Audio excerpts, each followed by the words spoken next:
Здравствуйте! В эфире Пятого канала информационная программа «Новости», в студии Татьяна Маннова. Сегодня в выпуске. Никто, кроме нас. В Инте отметили 91-ю годовщину со дня основания воздушно-десантных войск. Интинский политехнический техникум готовится к встрече со своими студентами. В образовательной организации проводятся масштабные ремонтные работы. Организаторы общегородской патриотической игры «Призывник» планируют удивить будущих участников. Гимназия номер 2 реализует проект школьного инициативного бюджетирования «Народный бюджет в школе». 2 августа в России отметили День воздушно-десантных войск. ВДВ считаются элитой армии. Боевое братство крепко и бережно хранит свои традиции. И интинские десантники тому доказательство. Вот уже несколько лет подряд мужчины собираются у памятного монумента в сквере возле Краеведческого музея.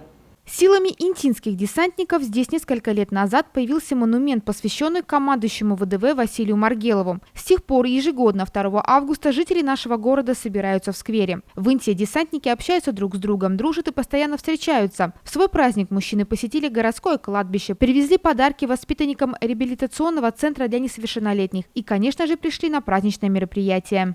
2 августа мы начинаем с посещения памятных мест, таких как памятники, взрыв, кладбище, там павшие бойцы. Ездим на станцию, там тоже кладбище.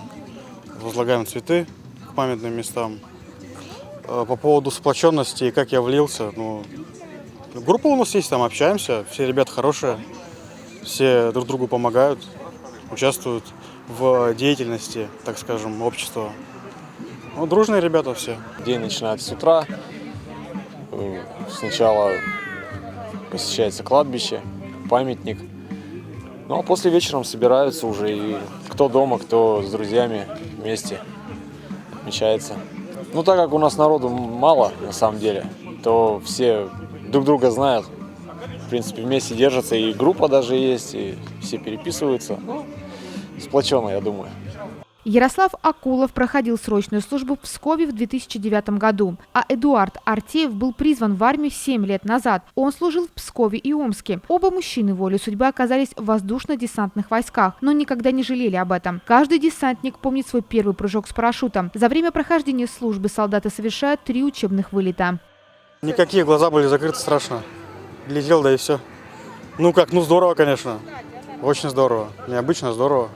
Весной 2018 года группа инициативных интинцев обратилась к руководству города с просьбой определить земельный участок для установки памятного знака ВДВ. В ходе совместного обсуждения из нескольких предложенных мест для размещения памятника был выбран сквер между Краеведческим музеем и школой номер 8. В течение месяца десантники своими силами сделали памятник. Они сами придумали, как будет выглядеть архитектурная композиция. В прошлом году по их просьбе городская администрация смонтировала освещение в сквере. Здесь появились красивые фонари. В летнее время приводится в порядок зеленая зона. Интинские ВДВшники хотят продолжить благоустройство сквера, высадить деревья, выложить декоративную плитку и поставить красивые скамейки. Их планы поддерживает мэр города Владимир Киселев. Воздушно-десантные войска всегда считаются и будут считаться гордостью нашей страны. Вы элита.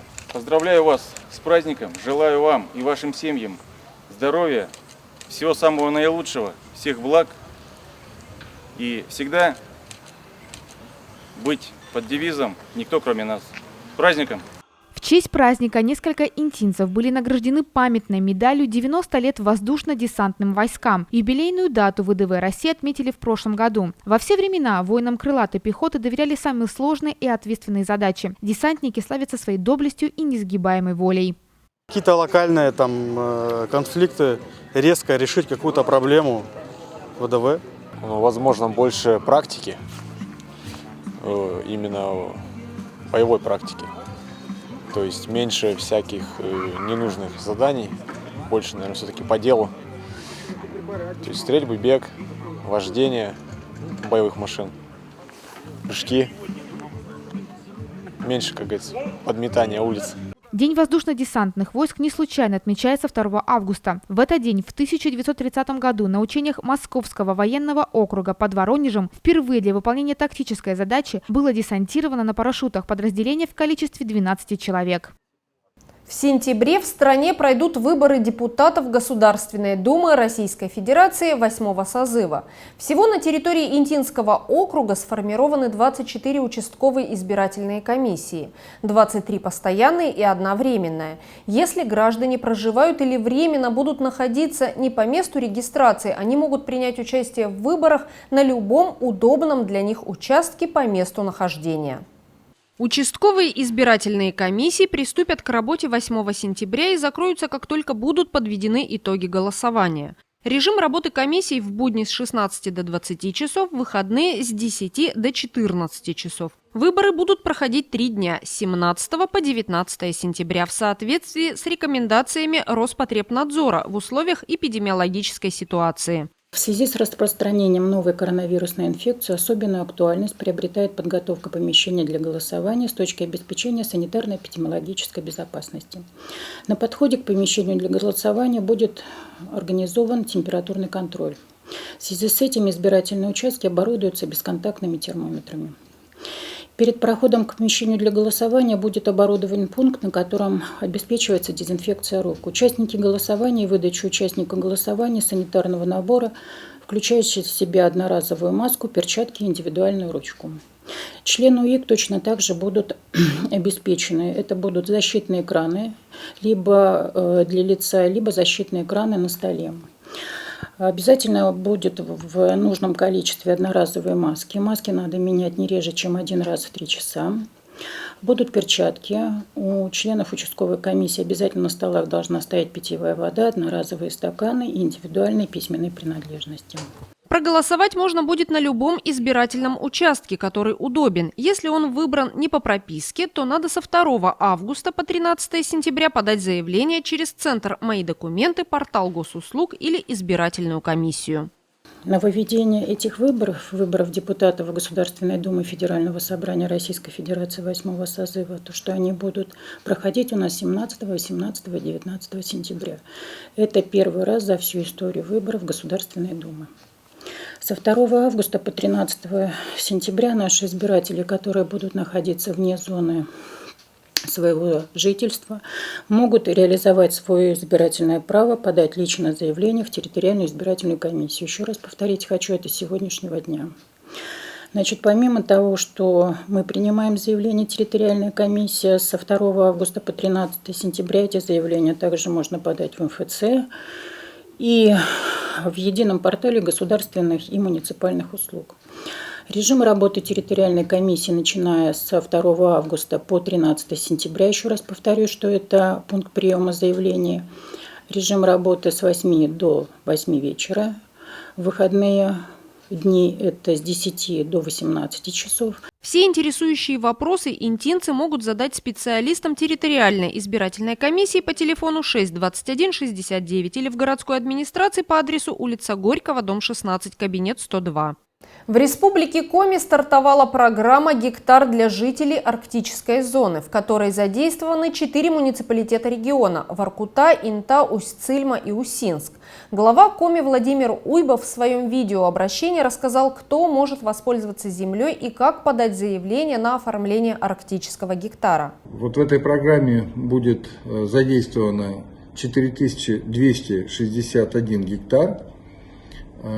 Возможно, вот сейчас всем жителям этих муниципалитетов по 1 гектару на члена семьи заявиться и получить эти гектары, а через полгода этой программой может воспользоваться любой гражданин Российской Федерации. Как можно использовать, под что можно использовать эту землю? Ну, во-первых, под ИЖС, под индивидуальное жилищное строительство, под ведение хозяйства, под любой вид деятельности, который не запрещен законодательством, и, например, под оказание услуг, ну, например, туристический бизнес, туристические услуги. В течение 5 лет после того, как будет выделен этот гектар,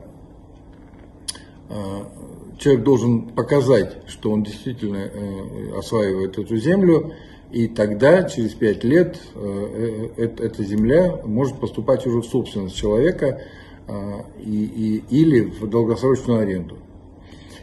Как заявиться и как вот получить это право? Ну, достаточно просто, можно просто прийти и письменно подать заявление в муниципалитет, можно это сделать по почте, можно воспользоваться информационной системой гектарвартике.рф. Ну или также можно обратиться, подать заявку через МФЦ или через Росреестр.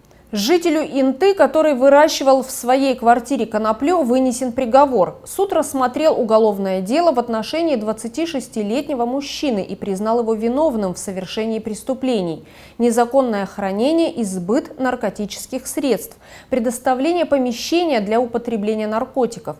Государственное обвинение поддержано представителем прокуратуры города Инты. Судом установлено, что житель Инты выращивал в своей квартире марихуану, сушил и продавал ее знакомым. Кроме этого, он предоставлял свою квартиру для употребления наркотиков.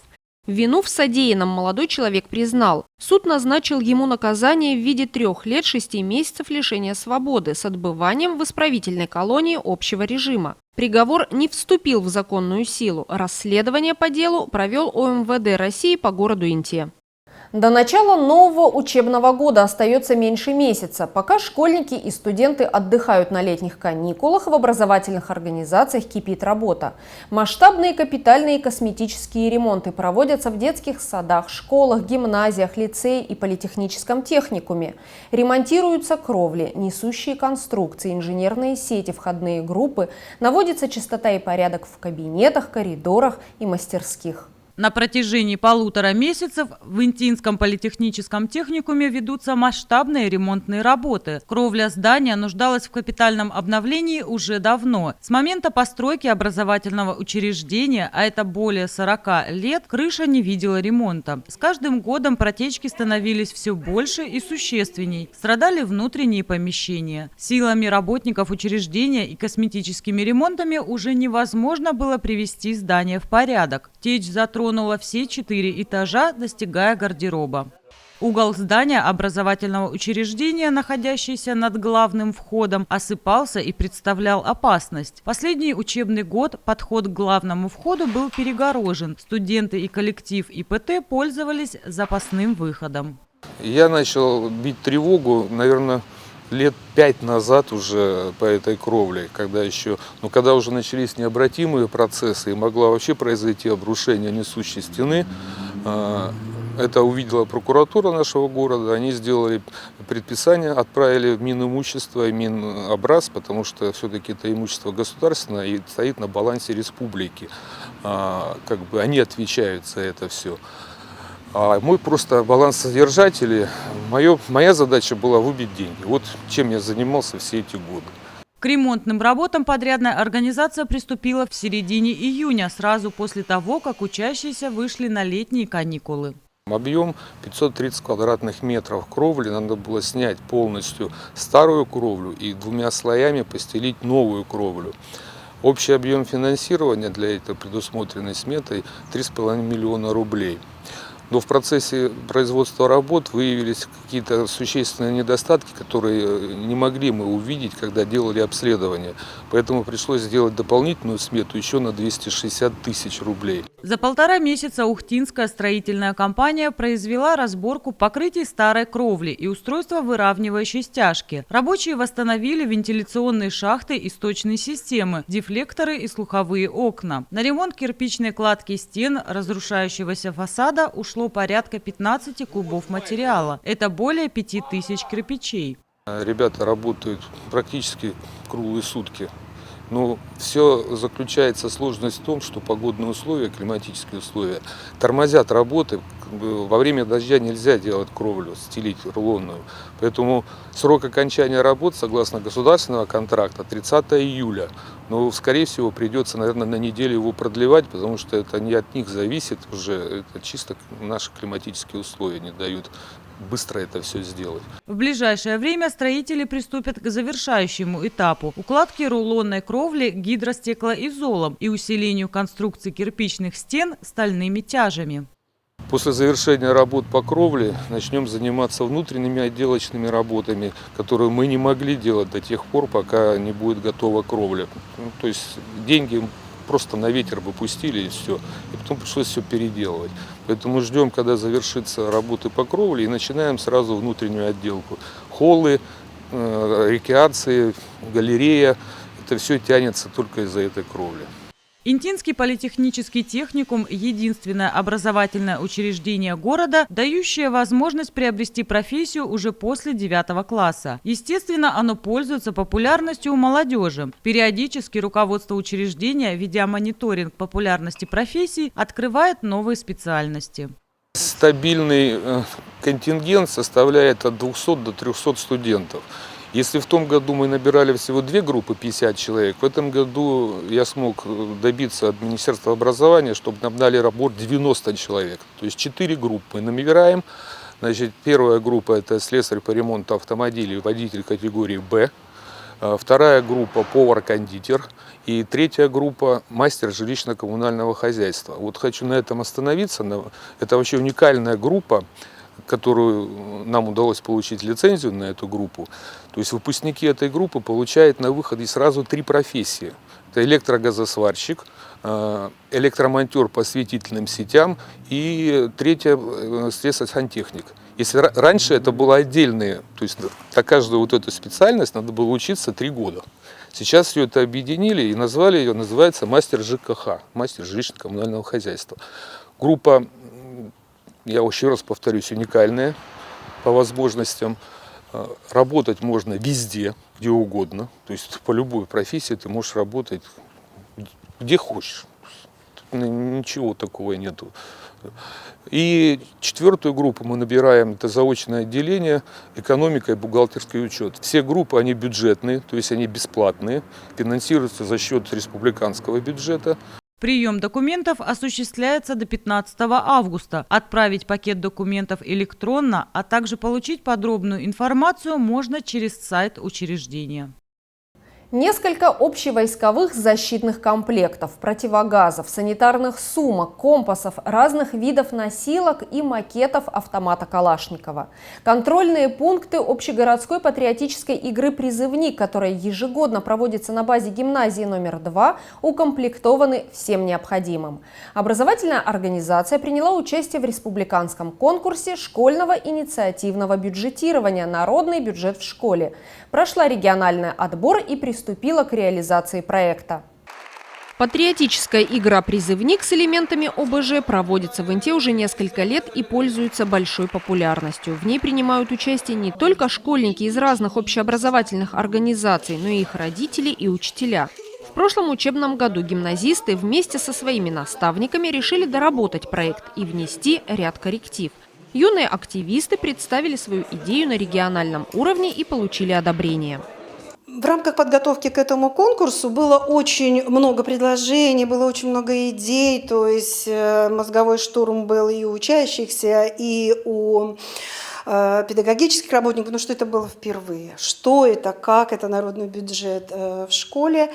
Остановились и поддержали мы инициативу наших детей патриотического клуба «Высота». Наши сейчас 11-классники Дражина Анна, Дарья Локтионова, наши выпускники сейчас Груздева Ангелина и Михеев Кирилл, они остановились на вот этом проекте муниципальной патриотической игре с элементами ОБЖ «Призывник». Мы поддержали, безусловно, под руководством преподавателя-организатора ОБЖ Донченкова этот проект был рожден. И вот сейчас, благодаря народному бюджету в школе, благодаря слаженной работе вот этой команды, которая подготовила грамотно и правильно этот проект, мы теперь имеем возможность провести эту игру на более высоком уровне. Эта игра муниципальная, она проходит уже с 2014 года. В этом году она будет 7-й раз. Формат не меняется, это получается как бы квест, да, по форме, но меняются контрольные пункты, меняются задания. По задумке авторов, для реализации идеи необходимо было усовершенствовать материально-техническую базу игры «Призывник». Чтобы юные патриоты могли осуществить свою мечту, из республиканского бюджета участникам проекта выделили более 88 тысяч рублей. Этих средств хватило, чтобы укомплектовать контрольные пункты. Теперь в оружейной, полевом госпитале, на станциях «Ворошиловский стрелок», курс молодого бойца подростки в полной мере смогут продемонстрировать теоретическую и практическую подготовку. Как правило, все команды стремятся завоевать звание самой лучшей. Для того, чтобы игра была зрелищнее, чтобы было задействовано как можно больше участников в этой игре, у нас есть 2 макета, это как материально-техническая база, да, кабинета ОБЖ, мы приобрели еще 3. То есть все члены команды, 5 участников, 5 старшеклассников уже сразу могут заниматься разборкой автомата. Мы приобрели костюмы ОЗК, общевойсковой защитный костюм, он настоящий. Он стоит на вооружении у нас в армии, то есть здесь дети могут его и померить, и одеть. Есть норматив армейский, за 3 минуты его должны одеть, но будут учиться. Что входит в ОЗК? Входят перчатки, обязательно черного цвета, вот то, что мы приобрели, чулки, ну, похоже, вот эти вот боты удлиненные, ну и сам наш костюм. Вот и тоже 5 экземпляров. Цель игры – создание условий для гражданского и патриотического воспитания подростков посредством вовлечения их в военизированную игру. Школьники учатся и показывают свои знания по истории, пожарной безопасности, умения в стрельбе при оказании первой медицинской помощи. Дети учатся оказывать помощь, используя любые средства, не только приспособленные. А вот мы купили носилки разного плана, можно подойти посмотреть носилки разного плана, ручные переноски и, конечно же, санитарные сумки с полным комплектом, то есть они будут понимать, что входит в санитарную сумку для оказания первой помощи, ну, при разных рода чрезвычайных ситуациях или в сложной ситуации. Напомним, на региональном уровне были поддержаны 3 проекта интинских школьников. Старшеклассники гимназии номер 3 планируют создать на территории гимназии этноигровой дворик, а учащиеся из села Петрунь будут выпускать местную газету под названием «Здравствуй, Петрунь». Интинцы, прошедшие полный курс вакцинации от COVID-19, сделав 2 инъекции зарегистрированными в стране препаратами, могут получить цифровой сертификат с QR-кодом. Что это за документ, где его выдают и зачем он нужен, расскажет корреспондент 5 канала Ольга Доценко. На минувшей неделе в общественной приемной главы Республики Коми состоялась прямая линия по вопросам получения электронного сертификата о вакцинации против ковид. Участие в ней приняла руководитель многофункционального центра Ирина Попова. Открывая мероприятие, специалист пояснила, что данный вопрос в последнее время стоит очень остро. Интинцы просто обрывают телефон, думая, что после проведения 2-этапной вакцинации им должны выдать сертификат. Это, конечно, так, но есть свои нюансы. Есть такие случаи, к нам приходят, провакцинировались уже, а учетной записи вообще нет. Мы ее регистрируем, мы ее создаем, но тут же там сертификат не появляется. Тут либо надо отправлять обращение с учетной записи о том, что отсутствует сертификат, и человеку надо ждать какое-то время. Поэтому, чтобы... Они же планируют, граждане, да, сделать вакцинацию, пройти вакцинацию. То есть до момента вакцинации проверить, что с учетной записью. Прийти к нам вообще, даже если, например, человек не помнит, есть у него запись, не знает. Ну вот много очень пенсионеров, которые даже знать не знают, что у них учетная запись. Там внуки где-то еще, там родственники делали учетку. Вот, то есть мы проверяем наличие, есть она у него или нет, и восстанавливаем доступ. И тогда у нас спокойно уже до момента вакцинации, чтобы потом сертификат и информация уже была в учетном, в личном кабинете уже отражалась. На сегодня введено множество ограничений. Без справки или сертификата о прививке не заселяют на курортах, нельзя выехать за границу и даже посетить ресторан или кафе. Такая мера стала вынужденной из-за обострения заболеваемости коронавирусом. Регионы и муниципалитеты могут сами вводить запреты, анализируя ситуацию с заболеваемостью. Поэтому, где могут потребовать сертификат о вакцинации уже завтра, неизвестно. Выход один – необходимо вакцинироваться. В именном сертификате указаны персональные данные вакцинированного, QR-код, защищающий документ от подделок, название введенной вакцины, дата выдачи, порядок проведения вакцинации, даты постановки первой и второй прививки, факты выявления побочных эффектов. Если учетная запись не подтверждена или ее вообще нет, то электронный сертификат не придет.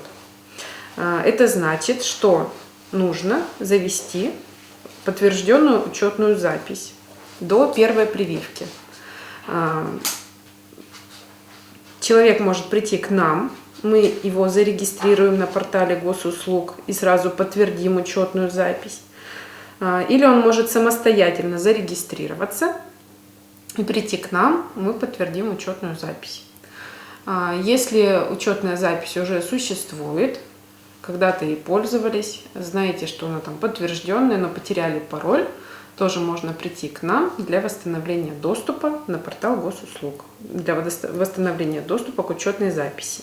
Необходимо учитывать, что на передачу данных от медицинской организации в регистр вакцинированных от COVID-19 и на единый портал госуслуг требуется время, обычно не более суток. Но бывает, что портал перегружен большим количеством запросов и время обработки данных затягивается. Если сертификат не появляется, необходимо обратиться к специалистам многофункционального центра, которые выяснят, в чем причина. Также специалист рассказала, что с 1 июля текущего года гражданам, переболевшим коронавирусной инфекцией в течение последних 6 месяцев и имеющим подтвержденную учетную запись на едином портале госуслуг, в личный кабинет приходит сертификат о перенесенном заболевании коронавирусной инфекции и QR-код. За время проведения прямой линии в приемную поступило несколько звонков. Всем обратившимся порекомендовали подойти в МФЦ и получить помощь специалистов.